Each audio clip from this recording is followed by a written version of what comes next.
My friend Brinkley Messick passed away yesterday. Brink was in our anthropology department at Columbia. You know, he was one of these amazing historians who studied early Islamic legal texts. He was interested in how judges operated. In Northern Africa is where his work started, and then later across Islamic legal cultures. I remember sitting in his office many times where we would talk about how legal interpretation in the American system was very different from Islamic legal interpretation. He just loved to get into an archive with old documents and talk to the scholars who were studying those documents. I was in Palestine, in East Jerusalem and Ramallah and parts of the occupied territories with him in 2016, and we went to the Khalidi Library in East Jerusalem, and here we are together. He was so excited to be going into this archive to study new texts that he had never seen before. On that trip, we went to a town called Al-Araqib in the Nakab, which is in Hebrew, the Negev. It's part of Israel, the state of Israel, that is mostly a desert, and it's where Bedouin people live. And there are scores of what are called unrecognized villages in this area. And this town is one of them.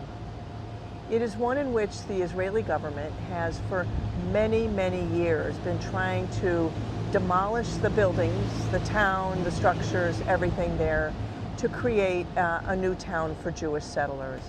And the people that live in Al-Araqib have resisted over 200 times, as recently as July of this year, for the 242nd time. Israel has ordered the destruction of the village, and the people have rebuilt it. So in December of 2016, Brink and I went with a small group of scholars we were there with, and we saw at that point what was happening. And you know, with Israel, when they order the destruction of your home, whether it's in the West Bank or in the Nakab, they will charge you if they take down or demolish your house. So what people do is they demolish their houses themselves, so they don't get charged for the demolition. And then they rebuild them later. In this case of the Al-Araqib village, you know, over 200 times. So while we were there, we watched grandmothers, children, members of the community, stone by stone, you know, piece of wood by piece of wood, destroying, taking down, demolishing their own homes. And Brink and I stood shoulder to shoulder watching this, and the tears really came down his face, as I would say they did for me as well, as we watched this, knowing that this had happened so many times before, and this is how the Palestinian, the Bedouin people I want to just interrupt for a second and say I'm in Chicago, and it is the air show weekend, and there are these fighter jets flying over my head while I'm talking to you about Palestine.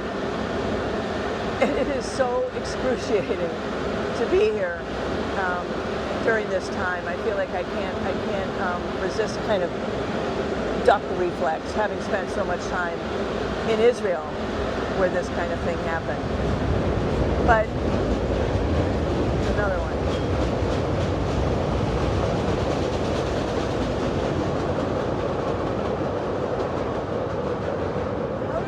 How do people think this is fun?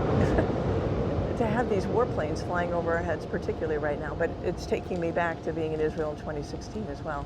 So Brink and I were together in this area in the Nakab, and it was just so moving. He was so moved. We met in a tent with some of the local leaders, which was also incredibly moving. Here he is with those leaders, engaging them face to face.